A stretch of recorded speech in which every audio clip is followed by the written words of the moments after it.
দিল। ছি, কি নোংরা ছিল। শোন, পাগলটা খাবারের আশায় এই জায়গায় আসছে।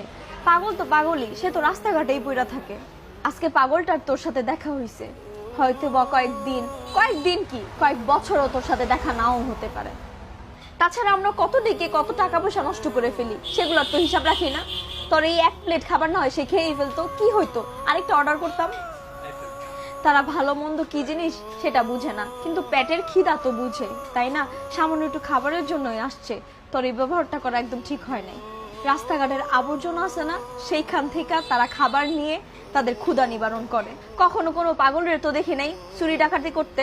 তাদের একটু ক্ষুধা লাগছে, ক্ষুধার আশায় এখানে আসছে খাবারের জন্য। তাছাড়া কি করে? যেখানে যেটা পায় সেটাই খায়। বন্ধু আর বলিস না, আমি আসলে এইভাবে ভেবেই দেখি নাই। আমার আসলে এখন খারাপ লাগতেছে, আমি ওরে নিয়ে আসি। হ্যাঁ, যাই।